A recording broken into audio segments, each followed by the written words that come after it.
Olá, tudo bem com vocês? Sejam bem-vindos a mais um Reflexões. Hoje com uma visita muito especial, eu diria até saudabilíssima, né? Porque temos aqui Henrique Paulo Schmidlin, o famoso Vitamina. Queridos internautas, não sei se vocês vão aguentar meu papo, mas vamos arriscar, né? Então, a primeira pergunta é a mais óbvia, né? Por que vitamina? Meus pais eram europeus, né? Nossa família, meu nome é suíço, e minha mãe prussiana. E os europeus já tinham na cultura deles a alimentação natural, era natural deles, comer hortaliça, verdura e muita fruta. O latino não comia. Daí, quando eu ia para a serra, minha mochila, eu levava nabo branco, rabanete, pimentão verde, que tinha bastante água, enfim, todas essas coisas, ovos crus e aquela coisa. Aí, quando o pessoal subia, levava lata de sardinha e broa.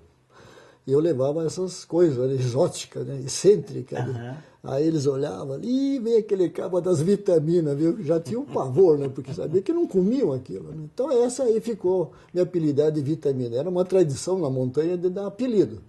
Aí o meu ficou Vitamina e atravessou o universo. Né? E que idade que surgiu essa palavra Vitamina, esse apelido? Nesse momento foi em década de 40, viu? Não me lembro exatamente, mas é 44, 45. Você tinha uns 15 anos, então, mais ou menos. É, por aí. É. Você nasceu em 1930, né? Nasci em 1930. Hoje estou com 86,5. E você nasceu em 7 de outubro? Eu nasci em 7 de outubro em Curitiba, num lugar chamado Campo do Paraná. Pouca gente conhece. Até vou explicar, porque é um desafio da história curitibana. Campo do Paraná, todos conhecem hoje, é o centro cívico. Ali era um banhadão, né, grande, ali tem os italianos e os alemães. E eu nasci naquele lugar, né? Bem pertinho, né? Pertinho. E eu moro hoje ali pertinho do Bosque do Papa, então estou sempre na região. Né? E você falou uma coisa interessante que foi essa ligação com a culinária, né? Com a forma de alimentação. Sim. E você falou que os latinos não tinham o hábito de comer hortaliças. Então, quem trouxe o hábito... Lá em casa, isso foi, vamos dizer, familiar, né?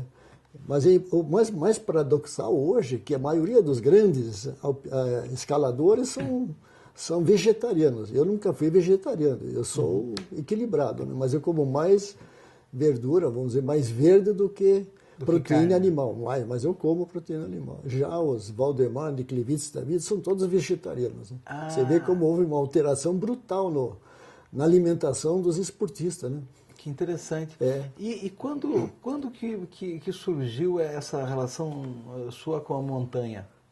Surgiu, bom, primeiro que a família da minha mãe, que eram prussianos, eles vieram numa leva de imigrantes russos e alemães e foram jogados numa região, hoje seria Bocaiúva, mas naquele tempo era Bocaiúva e um distrito chamado Pedra Preta, onde está hoje a Gruta de Campins. À direita, indo para São Paulo, você entrava mais ou menos 30 quilômetros numa colonização chamada Marquês de Abrantes, que fracassou e ali foram instalados os russos e alemães.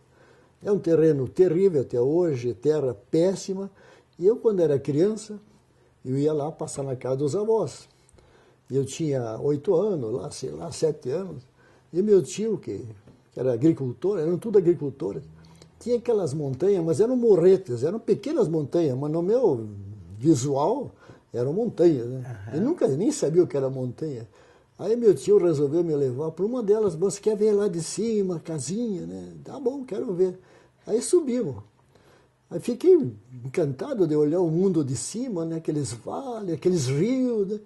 Daí acabei com ele subindo outros morretes ali em volta. Subi todas aquelas montanhas. Isso foi em 38, que eu me lembro muito bem.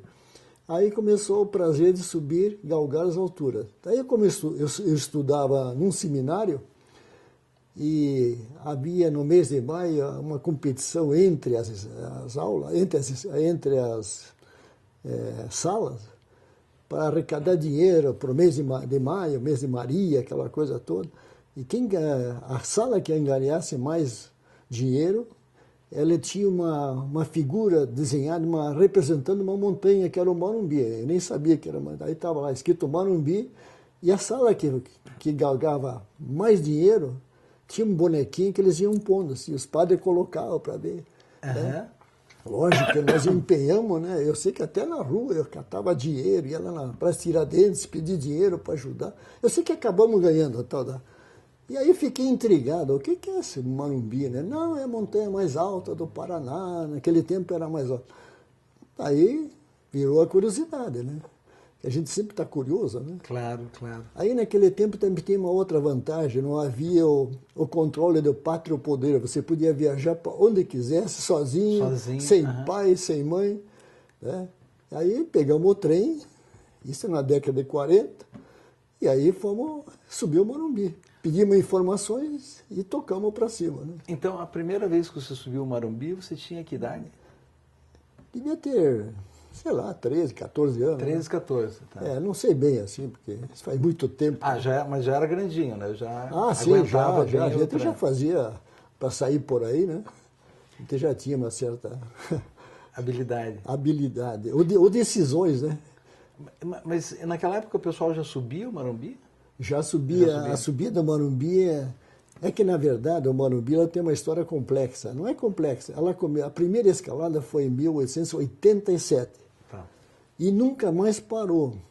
Por isso que eu lutei muito e fomos vitoriosos. Hoje é reconhecido como a origem do montanhismo no Brasil, aqui no Paraná. Aí até 1938 era o Pico Morumbi. E aí tudo era feito por morretes. Quando chegou a década de 40, 38 para ser mais exato, o pessoal de Curitiba, geralmente de origem alemã, eles gostavam de aventura, né? E começaram a ir para o Morumbi. E como o Morumbi tem vários picos ao redor, começaram a subir todos. Então aí começou, vamos dizer, uma espécie de alpinismo daí, sabe? Não ficou só no Morumbi. Mas começou em 38, daí nunca mais parou. Então é a chamada geração alemã, que teve forte influência. E a outra vantagem é que os alemães são da escola romântica, que dá um valor muito grande para a natureza. Eles defendem muito a natureza. É por isso que todos os montanhistas nossos, de origem, eram defensores da natureza, do meio ambiente. E lutou para transformar em parque. Não foi o governo que transformou em parque. Foram os montanhistas do Paraná que exigiram, sabe? Era uma luta de muitos anos. Eu, inclusive, era garoto, fui tempo da ingenuidade pura, acreditava nos políticos. Eu fui para o Rio de Janeiro, de ônibus, para ir falar com a Câmara na Assembleia Nacional para pedir o Parque do Morumbi. Eu e mais um outro lá. E fomos, lógico, recebido como todo político, habilidoso. Imagina um curitibano, ingênuo, pedindo, eu vim aqui, me deram um cafezinho, me mostraram o Palácio das Laranjeiras, eu fiquei todo embevecido. Né? Não, meu filho, se fique tranquilo, nós vamos providenciar o teu parque aí. Lógico, isso nunca aconteceu, né? Voltamos assim, eufórico, mas nunca aconteceu. Já naquele tempo, né, isso era em década de 50, eu acho, né? Então você vê como... Os políticos não mudaram, né? Tem certas coisas que demoram a mudar ou nunca mudam, né? Mas nessa que você foi ao Rio para tentar lutar, eu e mais outros também tentaram para fazer o parque, né? Defender a Serra do Mar. Mas você já estava na faculdade, já estava formado? Não, era bem jovem, então. Jovem, estudando ainda. Mas a gente já tinha princípios, né, de defesa, né? Porque daqui a pouco vou até retomar essas conquistas, assim. Mas eu queria perguntar uma coisa para não esquecer a pergunta. Hoje, sei lá, você vai acampar, você vai numa loja, compra corda, compra mochila, compra bota, tem tudo. Como é que era naquele tempo? Isso até é uma época do pioneirismo, né? Tanto que o alpinismo, depois eu fiz parte da turma chamada escalada de rocha, que é uma técnica mais hoje que mais se usa, né? Subir parede, aquelas coisas que você vê tudo, né? Até você me falou, fizeram rapel, aquelas coisas. Isso é tudo uma coisa moderna. Quando nós começamos, nós não sabia nada. Nem sabia como é que subia. Primeiro subia essas montanhas que era normal, mas depois queria subir rocha. Aí a gente via as revistas alemãs e suíças e começamos a nos espelhar. Ué, os cabas sobem, como é que eles sobem? Então foi meio que um autodidatismo muito baseado em revista, alguém que trazia da Europa. Não havia literatura assim, técnica, sabe? Era tudo zero ainda. Aí começamos a fazer as escaladas. Aí teve a fase de montanha até 1941. Aí depois começaram em 46, aí começou-se a fazer as escaladas chamadas técnicas, de rocha mesmo. Mas vocês compravam ou faziam Não, os nós equipamentos? fazíamos, não existia, nem barraca não existia, você tinha que fazer, ou no máximo tudo, se fosse muito bem apessoada, comprava do exército barracas usadas, que eram de lona, pesada, e eram simples, né? Não havia... Hoje as barracas são uns fechadas, estanque, tem soalho, né? Você não precisa pôr nada. No nosso tempo você tinha que cavar em volta, fazia a barraca. Primeira coisa, para mostrar competência, você já abria as valetas para a água escorrer, para não te molhar dentro. Colchonete não existia, era capim mesmo, era folha, você juntava a folha das árvores e colocava dentro. A impermeabilização também tinha que ser fabricada, não existia tecido à prova d'água. Então você tinha que pegar fórmulas, passar na base de cera ou o equivalente, você tornava o tecido impermeável. Aí surgiu o problema do peso. Aí descobriu-se que o forro dos casacos clássico inglês, o forro de dentro era um tecido extremamente leve. Bom, aí já evoluímos, né? Começamos então a usar esse tecido, impermeabilizava, né? Fazia aqueles banhos todos, então ele já funcionava. Aí depois, saco de dormir, não existia. A peça foi descoberta, pegar um corta-febre, você juntava dois corta-febre, dois cobertores, né? Duas cobertas, costurava nas bordas e fazia um tubo. Isso era uma super evolução. Quando chegou a parte técnica de parede, tinha que colocar grampo. A gente via pelas fotografias que eles usavam grampo. Aí a gente tentava determinar qual era o tamanho do grampo, aquela coisa toda. Aí foi fabricado. Naquele tempo a gente achava que um grampo tinha que ser 12 milímetros, enterrado no mínimo 7 centímetros. Hoje você nem enterra mais, né? 1 centímetro, meio centímetro já está ótimo. Mas a gente achava que era fantástico, né? Então fizemos isso aí também. Aí outra coisa grande problema, a corda, por exemplo. Descobrimos que na Europa eles usavam cânhamo. Mas no Brasil não tinha cânhamo, assim, no comércio. Só tinha sisal. Bom, começamos a estudar o sisal. Aí, com os companheiros e tudo, começamos, e autodidata, né? Começamos a estudar as tabelas de resistência do sisal. Daí chegamos à conclusão que, para o nosso tipo, que a gente não tinha nem noção do impacto, eu acho que 12 milímetros, meia polegada, está ótimo. Então era meia polegada, 30 metros. Era o padrão para nós. Nossa, devia pesar muito, claro. Pesava muito. Quando estava seco não era o problema. O problema era quando estava molhada.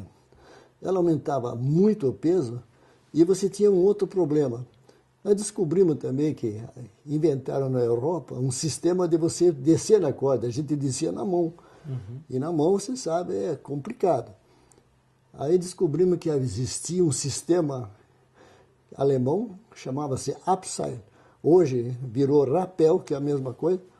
E era pegar a corda, cruzava na frente do corpo, passava na coxa, passava pelo braço, sabe? Era uma forma de frear. Funcionava muito bem. Hoje você usa equipamento para descida, mas naquele tempo não tinha, era no corpo. Aí você tinha dois problemas. O atrito do sisal no corpo esquentava muito se você corria. Você não ia descer devagar, se queria descer depressa, queimava mesmo. Queimava a coxa e queimava o pescoço. Aí você reforçava a calça e reforçava o pescoço. Só que quando molhava, aí não funcionava, não corria. Aí esse era um grande problema. Aí era meio que na mão do que na coisa, né? Isso era um dos problemas. O outro é o sistema de iluminação também. Tentou-se, lanternas elétricas, A durabilidade não era muito alta, era geralmente 2 horas. Né? As pilhas, inclusive, eram importadas, não existiam no Brasil. Aí nós descobrimos que o melhor jeito, era o mais barato e funcionava muito bem, era carbureto. Não lanterna comum que você conhece, hoje é grande. Naquele tempo tinha umas carbureto dos Estados Unidos para usar em Minas, mas que ia na testa, bem pequena, muito eficiente, muito boa, com uma luz e a carga, uma cargazinha, ela tinha esse tamanhinho assim, bem pequenininha, tamanho de uma lata de leite condensado. E ela durava 6 horas, com uma luz de primeiríssima qualidade. Ela não tinha alcance, mas para nós não interessa alcance, interessa que iluminasse em volta. Então, esse também foi um... E isso porque vocês subiam à noite também? Subia muito, geralmente para voltar, né? Ah, tá. Porque você subia, levava o dia inteiro e geralmente a volta era no escuro, né? Ou então, quando era acampamento de vários dias, você tinha que de noite fazer tudo, né, no acampamento, cozinhar, etc., bater papo. A gente não gostava de fazer fogueira, né? A gente já lutava para não fazer fogueira, né? Ah, é? E como é que vocês preparavam Já os alimentos? tínhamos assim? consciência disso.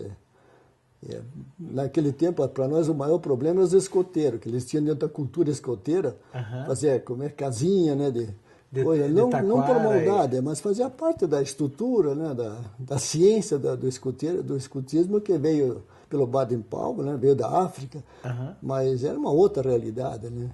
E aí depois a gente conseguiu acertar com os escoteiros, vamos usar fogareiro, lanterna, parar com essas coisas fogo, de tocha. Que é complicado. Vita, enfim, deu para ver um aspecto meio de engenharia na tua conversa, Isso. que eu vou resgatar daqui a pouquinho, mas nós vamos fazer um pequeno intervalo. Ótimo. Tá? Então está terminando o primeiro bloco, vocês continuem aí e nós já voltamos para mais uma aula do professor Vita aqui. Obrigado.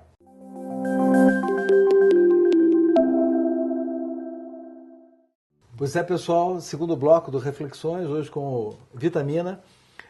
Vitamina deu para perceber que você, ou naturalmente, ou por estudo, tem um conhecimento de técnica, de engenharia, materiais e tal. Você mas você se formou em Direito, né? Eu fiz vestibular para engenharia também. Também. E para química também. Mas daí não sei porquê, não me lembro qual foi a burrice, e acabei indo para o direito.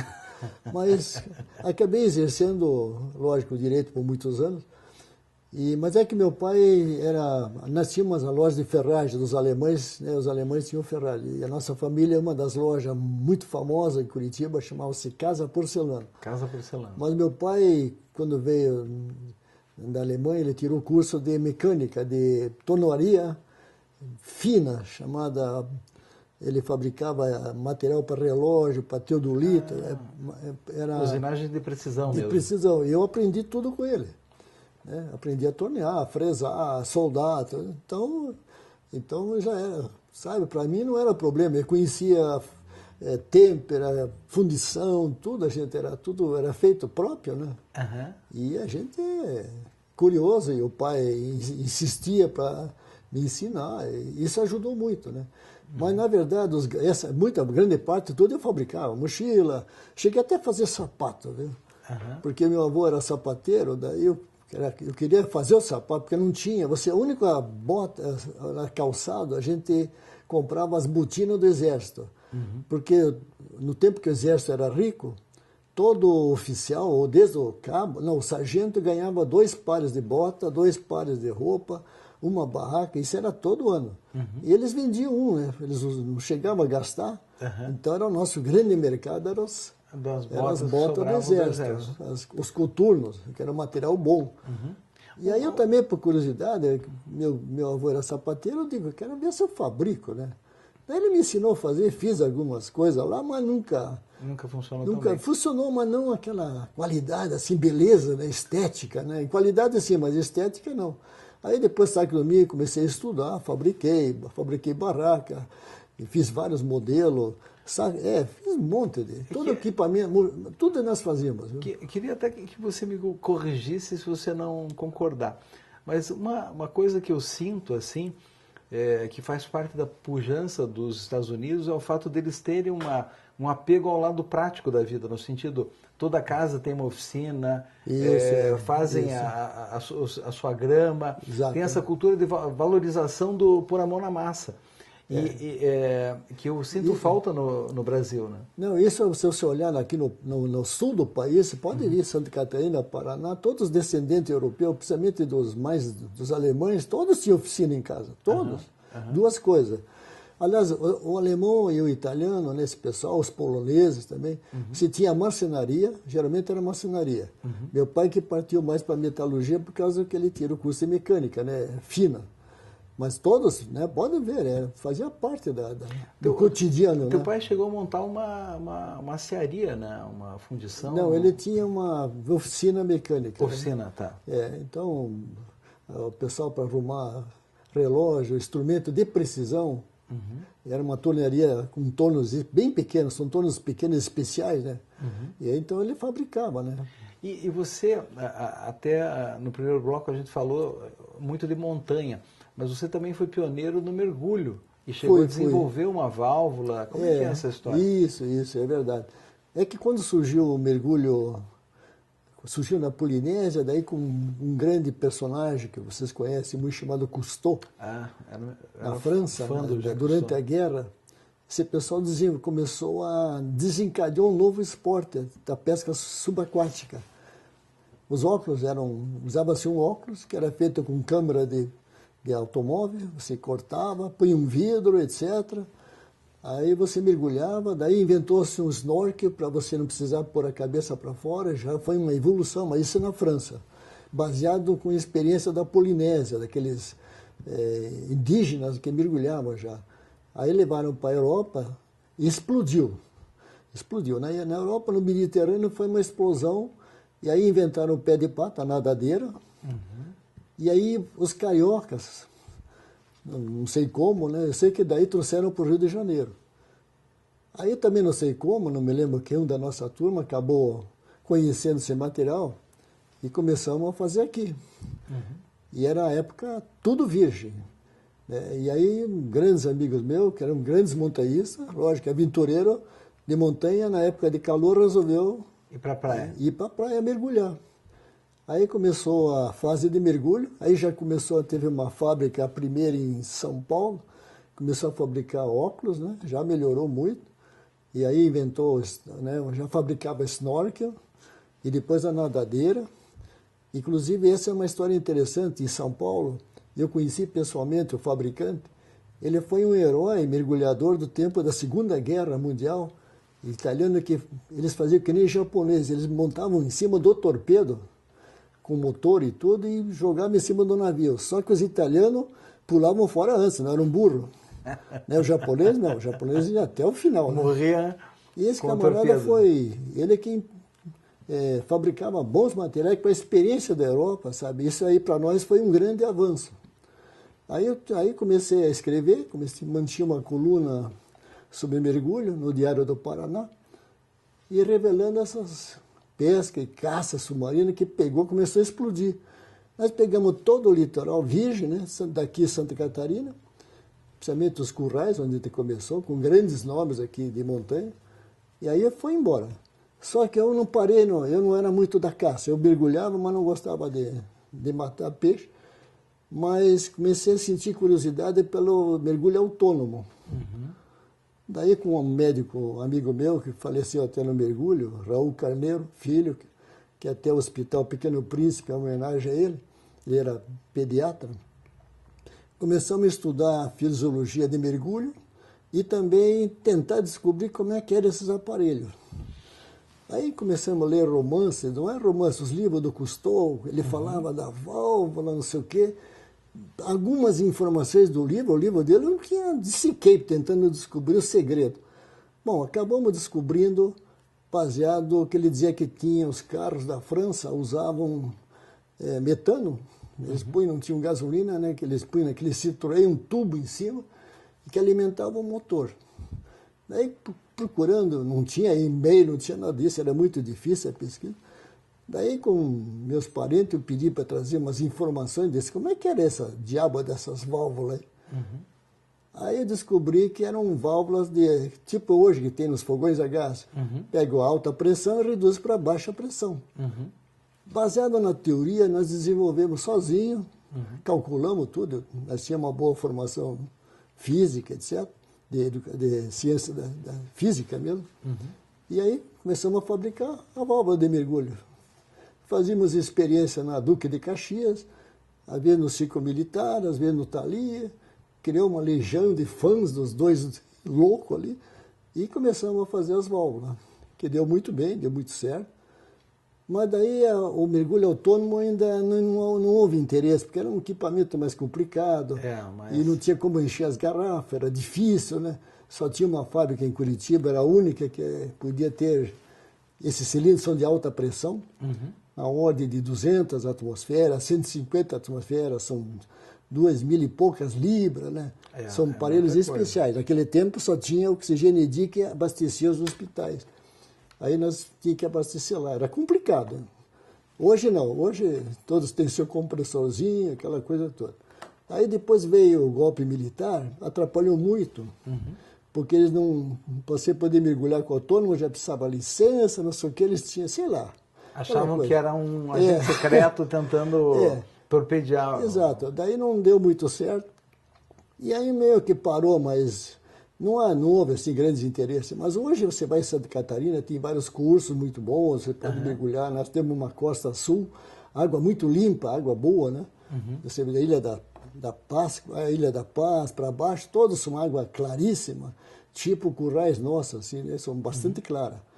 Não para perto da costa, aqui no Paraná é água suja, né? Leitosa. Mas já para o alto mar é água limpa e a Currais é bem limpa, então. Bem limpa e aí você enxerga tudo. E aquilo atrai, né? Então, essa... O mergulho é fascinante bem isso, em água limpa, em que você vê... Tem que ser limpo, tem que ser limpo. Isso para nós, né? Mas eu sei que tem pessoas que hoje pescam na Ilha do Mel, essas ilhas todas com água turva, mas eles vão meio na cara do peixe e atiram. Então, depende muito do hábito também, né? Do hábito. Bem, a gente foi da montanha para o fundo do mar. E você tem uma história também com parapente, com ciclismo e também... E com ciclismo, né? Vela. Daí é lógico que como toda aventura era novidade. Primeiro bicicleta, bicicleta até vamos dizer quase que paralela com a montanha, porque antigamente ninguém tinha carro, né? E a gente só tinha bicicleta, né? E aí começamos de bicicleta a fazer aventuras assim, ia daqui a Rio Branco, para as grutas, ia para Ouro Fino, lá para aquelas montanhas. E aí começamos tudo de bicicleta. A Graciosa, então, era o ponto mais usado, né? Era a estrada antiga de terra. Então, virei ciclista, e não só isso, daí parti para a competição. Daí começou a surgir o ciclismo de competição, né? E aí comecei a participar. Daí virei corredor, mas tudo amador, né? Nada profissional. Aí participei muitos anos de corrida, criei uma legenda também, né? Que era ciclista. Competimos com vários campeonatos brasileiros, aquela coisa. Aquele périplo natural do esportista, né? De competição. Aí, depois... E outra coisa, essas bicicletas de corrida já tinham marcha, mas quando nós fazíamos aventura era bicicleta sem marcha, era só chamada torpedo. Você não tinha marcha, era só uma marcha só. O freio era no pé, não existia freio de mão. Depois, quando entrou a marcha nas bicicletas, aí sim você usava os freios de mão. Então, isso também foi uma evolução bastante, vamos dizer, proveitosa no ciclismo. Bom, depois outro... que aliás é um sonho atávico no homem, é voar, né? Sim. Eu queria voar, mas daí quando quis fazer o aeroclube, meu pai, a família, sair voar era só considerado esporte de louco, né? Era tido temerário, daí não deixou, apesar que no aeroclube você podia fazer com 15, 16 anos, você podia tirar o curso, mas precisava autorização da família. Claro. Daí não consegui. Bom, mais tarde... tentamos, não me lembro como, mas eu sei que... daí eu tentei paraquedismo. Daí eu fui, mas aí o salto era muito caro, né? Você tinha que pagar o o salto. Daí surgiu um esporte novo, que era a asa delta. Bom, daí dois amigos meus trouxeram para Curitiba, que era o João Osório Brzezinski, que é um consagrado artista paranaense, e o Carlos Hochler, alemão de Jaraguá, alemão mesmo, mas morava em Jaraguá, e que trouxe para o Paraná. Os dois foram responsáveis pela divulgação do esporte de voo livre. E eu peguei essa fase inicial e tive um pouco de azar no começo, porque o instrutor, no primeiro voo para nos mostrar, acabou tendo um acidente, mas não foi fatal, mas deixou a gente muito apreensivo. Uma aula complicada. Mas daí logo depois surge o parapente, que era uma forma, vamos dizer, mais fácil, porque como eu era montanhista, para nós era mais fácil do que levar uma asa, porque para levar uma asa, que nem fomos lá para o Facãozinho, aquelas montanhas no Morumbi, você precisava ter uma equipe, no mínimo 2, para ajudar a levar a asa, era muito pesada, pesava. E o comprimento dela atrapalhava na picada, você não conseguia fazer as curvas, né? É que nem levar um piano num prédio pela escada, né? Você não consegue fazer as curvas, né? Não dá. Tem que levar por fora, né? E aí começou essa fase, e aí começamos a voar bastante, né? Eu fiz meu brevet, vamos dizer, em Santa Catarina, em Pomerode, num morro fantástico, Morro Azul, é um lugar prazeroso, né? Daí depois espalhou-se, fizemos aqui vários clubes, né? Fundamos o primeiro aqui, depois surgiram mais. Hoje já estamos com, eu acho que 4 clubes, sabe? Mas eu agora eu parei com o voo livre, né? Ah, parou. Praticamente encerrei o ano passado, mas ainda estou querendo fazer um de despedida, né? Ah, você está voando ainda então? Muito pouco, agora pouco. Muito pouco. Ano passado fiz 2 voos, ou 3 voos só, o ano. E nem aqui, foi em Santa Catarina. Em Santa Catarina. O papo vai fluindo, a gente já está chegando no final do segundo bloco. Então, vocês fiquem por aí, ainda. porque... tem a vela. Não, o próximo bloco, nós vamos fazer talvez uns 300 blocos aqui para conseguir explorar suficientemente o Vita. Já voltamos aí, pessoal.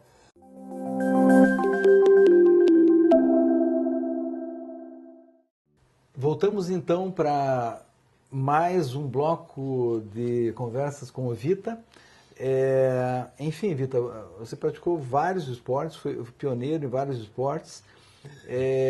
Eu queria respondesse rapidamente qual que é o teu esporte atual para a gente entrar na parte de direito ambiental e das conquistas, né, do pessoal dos aventureiros. Aí. Eu no momento eu ainda faço montanha, tenho feito montanha, não com tanta intensidade agora, faço com o mesmo, mas continuo. E estou fazendo muitas caminhadas da natureza, é um programa muito interessante, que surgiu na Europa, e que se trouxe para o Brasil, e eu fiz parte da turma que ajudou a implantar no Paraná. Hoje ele é organizado pela Emater. Ela é uma coisa prazerosa porque ela tenta conciliar a população a conhecer a agricultura familiar e o cidadão da capital, da cidade ou de qualquer lugar, conhecer a vida rural. E fazem as caminhadas por dentro das propriedades, se possível, preferencialmente picadas, ou estrada de terra e, por último, de asfalto. Então você vai passeando, vai interagindo com o proprietário, com o caboclo, com Toma um café na casa. Café, lógico, paga ou não paga, sabe? Tem dado muito sucesso. É um programa que está se tentando implantar em todos os municípios do Paraná. Hoje já tem mais ou menos 60 ou 70. Toda semana você encontra em vários locais do Paraná essas caminhadas. Ela não é corrida, é uma caminhada, tem como filosofia a pessoa de 8 anos até 80 poder fazê-la. Então é uma coisa que eu tenho participado muito, incentivado muito e participado meio para reforçar né, a busca. E procure incentivar isso, né? Para quem estiver nos ouvindo agora, procurem acessar Emater Caminhadas da Natureza. Vale a pena. Para a família, para qualquer nível. Criança, sobrinho, avô, neto, todo mundo. Ah, que ótimo. Bem, fica a dica aí, caminhadas da natureza, via Imater. Imater aqui no Paraná. Tá. E cada estado Cada estado replica tem. Em Santa Catarina projeto? é o Senac que faz. Tá. Estamos até em junho nós vamos inaugurar uma numa cidade chamada Urupema, Ah, lugar mais frio do Brasil. Estamos lançando lá uma das caminhadas. ah, que uma região bem bonita, né? Isso, né? Vai ser, aliás, a data está marcada, é setembro de 2017. É só ficar atento e... Só falou setembro, você nasceu em outubro, né? Você é libriano, então. Eu sou de outubro, Aham. do dia 7. A simpatia vem do signo, então. Ah, não sei, isso eu não entendo muito de signo. Opa, finalmente um assunto que você não entende. Não entendo, não. Porque até a culinária, né? Você manja sim. e tal. Não, eu também, mas é que a culinária também tem explicações. Antigamente, até poucos anos, o homem não cozinhava, é muito raro. E eu tinha curiosidade porque da vida de aventura você acaba se envolvendo em comida e começa a experimentar, fazer. E aí comecei, e também gostava de pesquisar quando ia em algum lugar, que nem eu fui, por exemplo, no Ile de France, quando abriu o Ile de France, o prato mais famoso, inédito, é chamado estrogonofe. Puta, vamos comer estrogonofe. De fato, era fantástico, né? Até hoje o restaurante existe, é famoso. Aí comecei a pesquisar. Daí quando surgiu a cozinha chinesa em Curitiba, eu era advogado de um chinês, foi o primeiro restaurante montado de culinária oriental no Brasil, foi em Curitiba. Eu acabei aprendendo os segredos da cozinha chinesa. Daí aquela coisa de amigo, um entra com violão e eu entrava com a cozinha. Aí comecei a aperfeiçoar e ainda não era hábito dos homens fazer cozinhar. Hoje não, hoje inverteu. Você vê, hoje tem milhões de cursos, dezenas de programas de televisão, de manhã, de tarde, né? Todo mundo hoje tem a universidade aqui, a faculdade, né, como é o Centro Europeu, já formou milhares de homens cozinheiros, né? Sim, como prazer. como prazer. Mas eu peguei a fase que era meio considerado Estranho. não muito másculo, né? Fazer cozinhar, né? E você falou, quando a gente pensa no pessoal que gosta de aventura ou esportes radicais e tal, a gente mentaliza um tipo de pessoa que parece preocupada com o próprio prazer e tal, mas a gente sabe que não é, que tem o outro lado, que é o lado político da manutenção das áreas verdes e tal. Como que é? Você tem uma história vinculada a isso, né? Criação de parques e tal. Eu tenho por princípio, uma coisa meio curiosa, você vai achar. Eu quando descubro alguma coisa que me agrada, eu lembro um bolo de noiva. O que é dentro de um bolo de noiva? Comer só o noivo, né? Eu acho que tem que chamar todo mundo para comer. Então, essas coisas assim, da natureza, eu queria que os outros também compartilhassem, né? Então, eu incentivei muito, por isso que eu estou bastante envolvido em clubes, fundações de centro, divulgação, mantive colunas de jornais, escrevi muito artigo ligado a isso. Paralelamente a isso, como eu falei, pela formação europeia, né, por influência da minha mãe, do meu pai, somos muito ligado à natureza. Eu, desde criança, sempre fui ensinado a proteger a natureza. E aí, então, junto com mais outros, né, a turma da Serra, que eram todos ligados a isso, e outras personalidades, aí chegamos a fundar a primeira ONG ambiental do Paraná, chamada ADEA. ADEA. A cabeça era um grande nome, consagrado, que lamentavelmente faleceu ano passado, que era o grande Bigarella, professor Bigarella. Ele era o presidente, daí eu, Celso Carneiro, e um monte de nomes aí. Tornou-se uma lenda quase, a ADEA pela luta, pela defesa ambiental do Paraná e do Brasil, né? Particularmente no Paraná.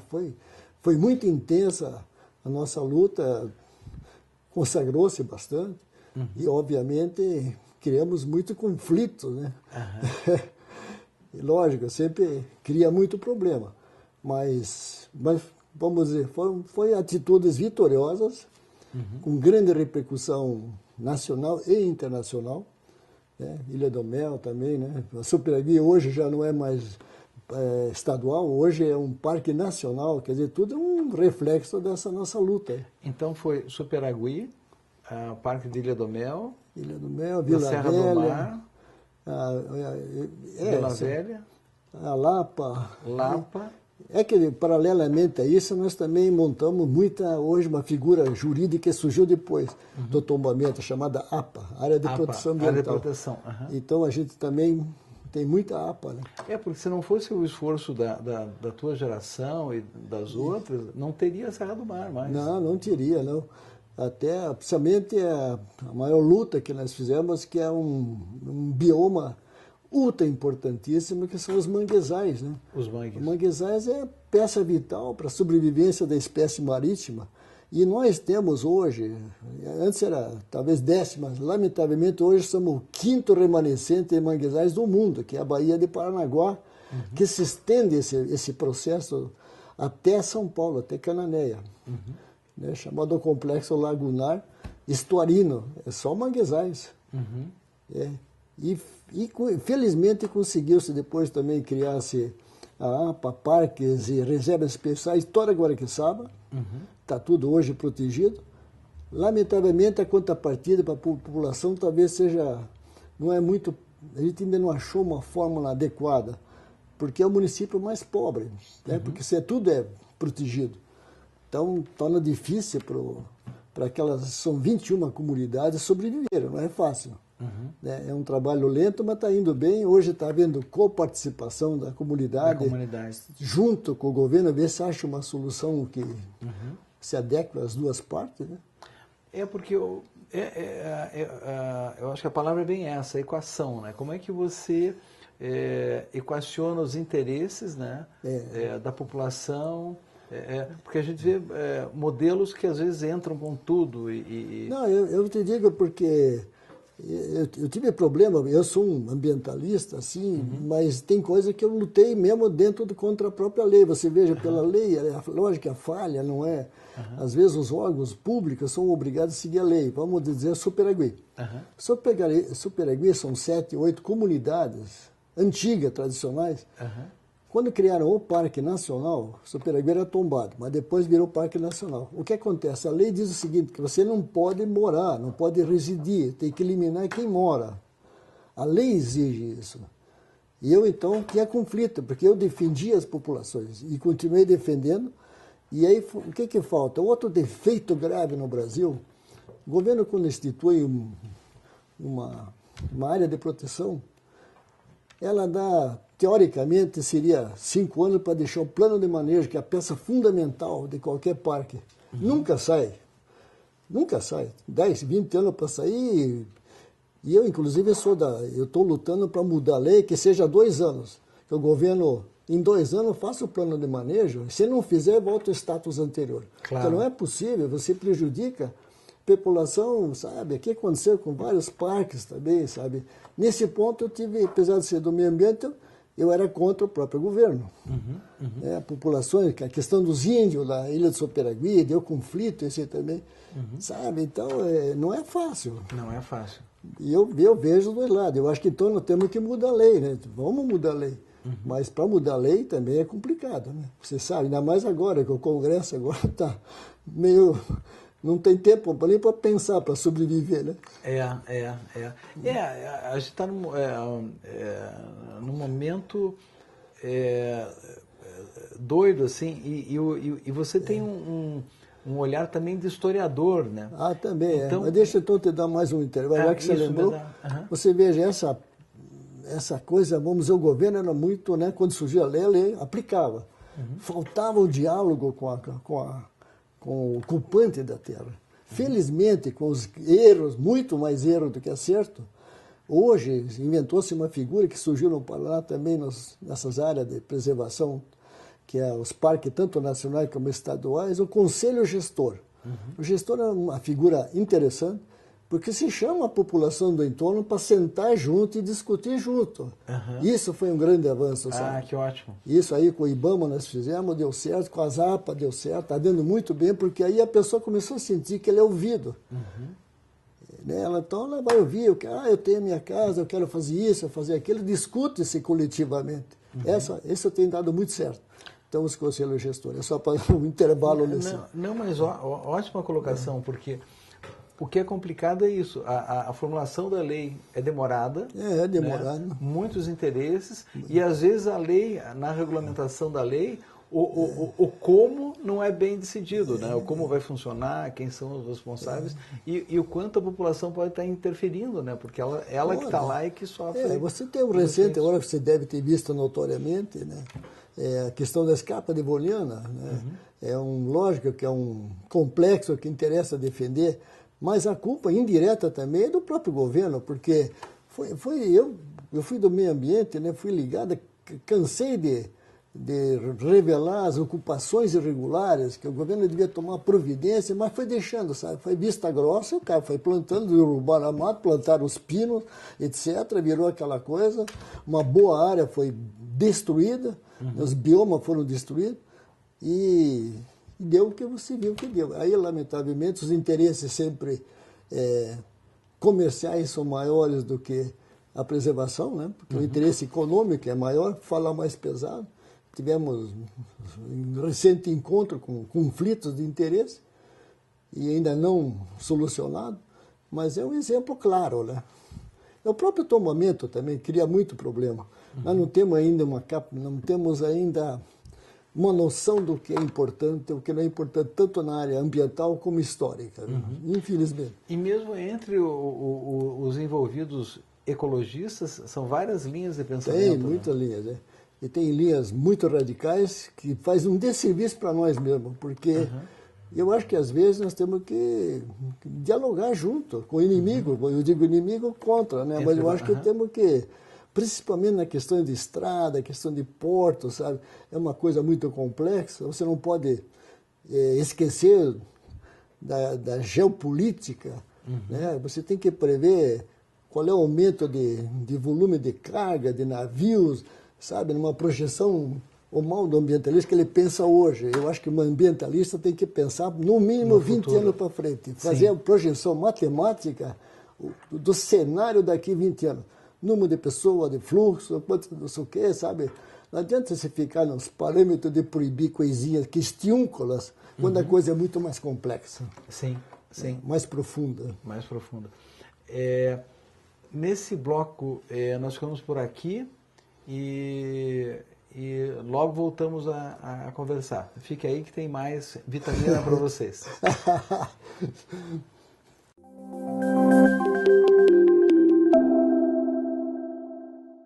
Estamos voltando aqui para a nossa conversa com o Vitamina. Eu desconfio que a gente tem que fazer vários programas para conseguir explorar bem você, né? Eu estou criando um novo esporte que é o vitaminismo, né? Em vez de explorar mar, montanha, céu, você explora esse sujeito aqui, que tem uma história incrível. Vitamina, você também tem um lado historiador, pesquisador e tal. E você tem um olhar sofisticado já sobre o Brasil, porque você passou pela guerra, pela revolução, etc, etc. Isso. E o Brasil é estranho, porque ele dá um voo e cai, dá um voo e cai.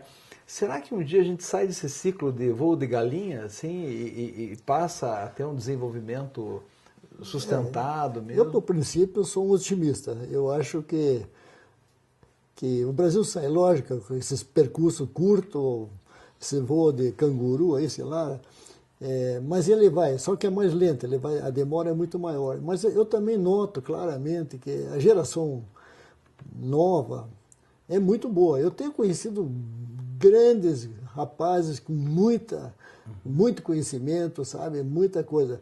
Eles não são maioria, mas tenho certeza que vão influenciar muito no nosso Brasil. É que nós também somos egoístas, achamos que nós somos melhores, que o nosso tempo era ótimo, sabe? Eu acho isso aí uma panaquice, viu? Eu acho que eu já estou numa faixa que eu já estou ultrapassado, mas e tenho muita fé no novo, sabe?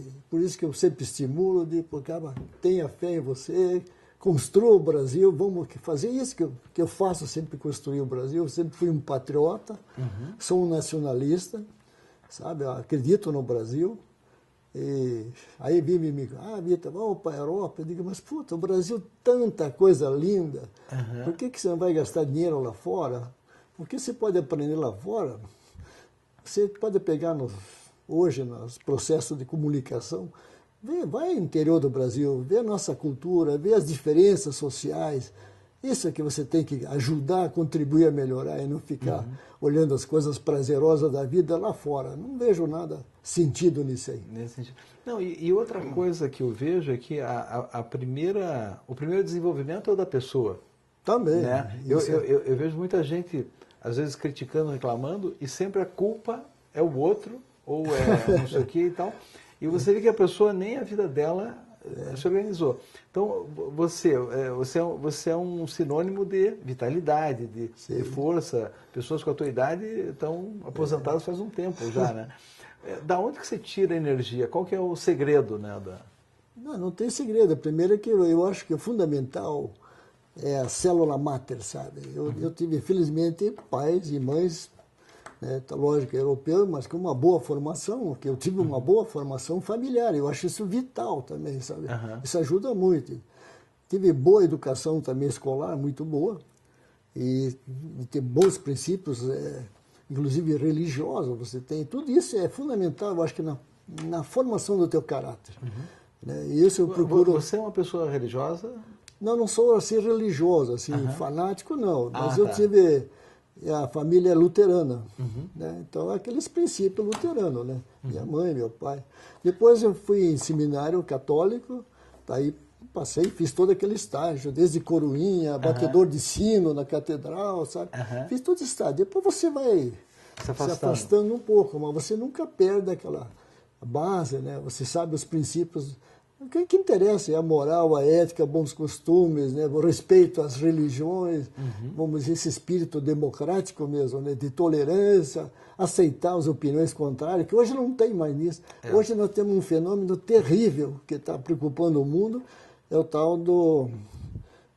como é que se chama? Que vai no telefone, como é... Facebook. Né? Hoje você cria correntes de pessoas que têm uma opinião, aí aparecem vários aderentes, milhares, aquela ideia, já forma uma legião, aí você tem outro que é contra, outra religião, está havendo um conflito de classe que a gente tentou eliminar isso durante séculos, e agora está um perigo de voltar essa coisa que não é só a preocupação aqui, é no mundo inteiro, sabe? Mundo inteiro. E está criando, veja as eleições dos Estados Unidos, da França, né? É tudo através dos Facebooks. Não, e o que eu acho complicado é que é uma mentalidade de torcedor de time de futebol. Isso. Eu tenho um e tem que ser contra o outro. Não tem diálogo de várias vozes e tal. Como é que você vai admitir, né? Os Halloween, né? No futebol, esporte, se matarem. Nossa, isso aí está faltando, sabe? Isso aí. Mas é falta de base, né? E a nossa estrutura social também dilacerada, né? A pobreza extrema, né? Como é que acaba? Não tem onde nem estudar, nem para comer ele já não tem. Né? Também não adianta querer ensinar bons princípios, acaba com miséria total, dramas sociais graves, né? E a sociedade passando do lado como as caravanas, né? E os cães ladrando, latindo, não adianta nada. Nós estamos nessa situação no momento, né? Terrível. Mas a gente sai, né? A natureza, pela história do mundo, você vê que houve destruições até de civilizações, mas a Terra não parou, né? A Terra não parou, agora, né, e nessa, né, indo para coisas básicas, você falou da família como sustentação, eu tenho a impressão que você tem também talvez você consiga encontrar o sagrado na natureza, eu acho que essa reverência, né, da natureza como algo especial, e talvez a coisa de não parar, né? Isso é um estímulo, né? Eu acho que a natureza é um grande exemplo para nós. O que falta é o olhar, né? A compreensão hoje, porque, infelizmente, a influência que nós tivemos depois da guerra, porque antigamente a nossa influência era, vamos dizer, a escola humanista, a escola francesa. As escolas, você aprendia inglês, francês, latim, grego, filosofia, música. Isso tudo foi perdido após a guerra com a entrada da cultura americana, muito especializada, muito individualista, muito consumista. Competitiva. Falta de solidariedade, é flagrante. Criou uma geração terrível, Acaba quer ter o seu melhor carro, seu automóvel, sua melhor casa, mas não quer saber do vizinho do lado. Nem quer, não tem preocupação nenhuma, não tem sensibilidade. Isso aí não é fácil você tornar realidade, né? Voltar a um princípio principalmente a solidariedade, né? Eu nem vou falar das religiões, né? Que é outro problema bastante grave também, né? Sim, sim. Você falou até em civilização e eu lembrei que você tem estudos sobre os caminhos, né? Então, Sim. A gente não sabe exatamente como é que era a circulação de gente aqui no território, né? O Paraná foi parte da Espanha, como é que é? Foi, de fato, eu estudei, comecei a me interessar porque essas andanças na serra e descobri que tinha uma trilha histórica, mas ninguém explicou, né? Nossas escolas, história, geografia, passam por cima, né? E aí comecei a interessar e pesquisar. Fiquei abismado com a riqueza da nossa história, desconhecida totalmente. Eram os caminhos. Comecei a estudar profundamente e aí revelei, publiquei muitas coisas, reabri os caminhos, revitalizamos os caminhos, daí eu coordenei esse trabalho e hoje é um caminho, vamos dizer, prazeroso e conhecido, chamado Itupava, que a gente revitalizou, ficou muito bom. E depois eu também comecei a estudar por uma questão de saber que isso era espanhol, me aprofundei terrivelmente nas reduções jesuíticas. E aí eu tive, e a documentação, por incrível que pareça, é toda espanhola. A portuguesa é muito precária, mas os espanhóis eram muito volumosos. Eu tive chance de... Hoje seria mais fácil, mas naquele tempo era difícil conseguir acesso à documentação espanhola. E aí eu, com um pesquisador, Dr. Gui Mourão, já falecido, foi o que me incentivou nessa pesquisa, começamos a mexer profundamente. Aí viajamos por esses países espanhóis, tentando levantar toda essa história. E então descobri um filão também muito interessante. E de fato tudo isso era espanhol, e eu sou um grande lusófono. Eu acho que os portugueses foram sábios, foram inteligentíssimos quanto àquela opinião generalizada no Brasil, que eles são vulto de piadas, etc. Mas foram tudo planejado. Isso aqui onde nós estamos era espanhol mesmo. A fronteira da Espanha terminava na Serra do Mar. Então imagine, tudo isso era espanhol. E os portugueses planejaram, principalmente o Marquês de Pombal, que era muito inteligente, um grande estrategista, e ele planejou essa tomada toda, foi tomado tudo isso dentro de um plano. O Brasil chegou a ocupar até o Prata, era nosso. Aí vai e volta e coisa, né? Aquela coisa do uti possedites, e acabamos ficando com isso que está hoje aí. Isso foi uma vitória portuguesa, a própria Amazônia, né? Bom, parte essa resolvida, daí outra coisa que eu fiquei assombrado e comecei a procurar, daí depois das trilhas históricas, eu procurei o caminho das tropas. Aí fui olhar nos alfarrábias, dizia, muito simples, mas os melhores livros de história diziam o seguinte: movimento econômico que aconteceu no século tal e coisa, que durou, era dar umas 5 linhas. Quando eu comecei a viajar procurando esses vestígios, eu fiquei bobo, porque cheguei lá em Rio Negro e também mais para Santa Catarina, perguntando dos caminhos.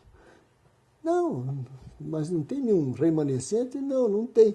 Mas tem o Fritz, o Hans, que tinha aqui.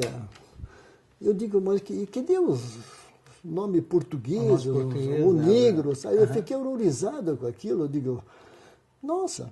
Aí comecei a me aprofundar. Porque o tropeirismo tem 300 anos. Exato, né? Exatamente. Daí, como eu estava no patrimônio já, daí nós conseguimos fazer um acordo, os 4 estados, fizemos um planejamento, eu fui um dos coordenadores para resgatar essa história em nível nacional. Aí fizemos uma carta de intenções com o ministro na época, que era, não lembro o nome, era bem altão, magro, cara muito simpático, e fizemos um documento, os 4 estados assinaram para levantar as condições, enfim, fizemos um planejamento e cada um recebeu um caderno com lições para fazer. O que devia pesquisar, né? Tanto São Paulo, Paraná, Santa Catarina e Rio Grande do Sul.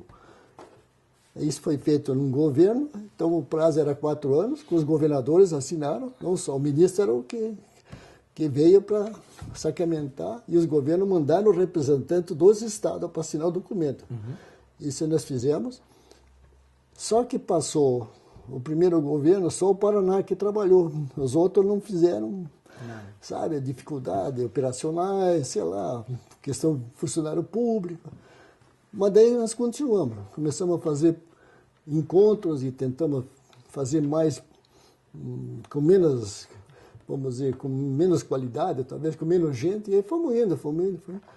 E hoje tornou-se um movimento vitorioso, acabou a parte histórica, levantamos todos os caminhos, todas as rotas que tiveram até o final, até o ocaso, que começou no litoral, depois foi para o interior, aqui no Paraná, que foi um ponto de passagem principal. A última etapa foi de Guarapuava para Nonoai, aí encerrou-se o grande ciclo tropeiro. Hoje é uma verdade reconhecida. Aí tinha uma outra questão também que estou envolvido, ainda estou, também era considerado mito, chamado Caminho do Piabiru, que ligava, vamos dizer, o Oceano Atlântico ao Pacífico e vice-versa. Ainda não é uma história clara ainda, mas já sabemos que antes era tido como mito, hoje já sabe que existiu, conseguimos fazer aprofundar bastante, inclusive encontros internacionais que continuamos participando.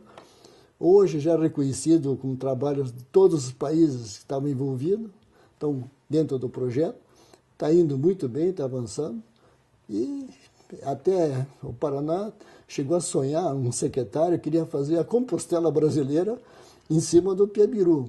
Mas é que o Piabiru, apesar que sabe-se que existiu, mas ainda não está determinada a posição que ela passou. Há muitas controvérsias e a rota não se sabe muito bem ainda definido, não. Aparecem vários inventores de rotas aí, mas a comissão, vamos dizer, técnica não tem aceitado. Né? Não tem aceitado. Enfim, eu tenho uma lista de perguntas enormes. Eu acho que vamos ter que fazer mais alguns programas. Agora, para fechar a nossa conversa, eu lembro que, enfim, você falou que na tua infância até você ia no Cascatinha, tomava água do rio e tal. Será que a gente tem uma condição de, no futuro, a gente ter rios despoluídos, né? Essa é uma questão que fica. E tem uma outra coisa que para mim é bastante interessante, como é que você pode orientar uma pessoa a ela começar essa relação com a natureza? Porque também não é fácil, você vai lá, você pode ser picado por uma cobra, um carrapato pode te matar, uma aranha e tal. Então, que dicas você daria para uma... Eu vou te dizer, pela minha experiência comprovada, eu nunca acreditei na educação ambiental da forma que é feita. Não adianta. Eu sempre parti do princípio que tem que mexer com a criançada, começar com a geração nova. E todas as pessoas que eu levei para a serra, mesmo grandes caminhadas, travessias, com criança, todos se tornaram ambientalistas, todos. Porque mesmo filho de agricultor, sabe, o pai caçava, você vai nas crianças, hoje eles já não usam mais estilingue, então eles dizem, pai, isso aí não pode matar, sabe? É que nem a educação de trânsito, que você tem que levar para as crianças na escola, que ele vai aprender, pai, olha, você está passando no vermelho, sabe? Eu acredito nisso. E tenho certeza que dá certo, porque eu tenho experiência comprovada que a educação começa de pequeno. E também eu acho que daqui a pouco a própria geração atual que está vendo que vai morrer sufocada, vai ter que começar a fazer voltar a mata ciliar, começar a reflorestar, sabe? Tem que tomar algumas medidas que o brasileiro, infelizmente, ele tem que sentir quando as fezes chegam no nariz, ele toma providência. Então, quando veio aquela seca de São Paulo, eu fui consultado, e o que você acha? Ótimo! Como ótimo? Brasileiro, enquanto não vê tragédia, ele não toma providência. Ele tem que sofrer. A hora que ele vê que está chegando no nariz, ele toma providência. Aí reage, então aí sai lei, daí sai campanha. Infelizmente é assim. Infelizmente é assim. Mas sou otimista. Aham. Bem, então eu terminar esse programa com uma mensagem. Eu queria que você bolasse uma mensagem, digamos, olhando para a câmera como se ela fosse o futuro. Que paisagem você enxerga assim, para o mundo? Imagine, uma coisa positiva para o mundo. Assim. Queridos, não parem, jamais. Seja otimista, acredite em você mesmo. Você faz a diferença, viu? Você faz a diferença. Então, Vitor, muito obrigado. Nada, obrigado a você. Espero que a gente tenha novas oportunidades. Obrigado a você que está aí do outro lado da tela. E, enfim, vai achando várias coisas interessantes aí no Reflexões. Um grande abraço a todos. Vitamina, muito obrigado. Estou até mais energético hoje. Obrigado a você. Até a próxima. Até a próxima. Até a próxima.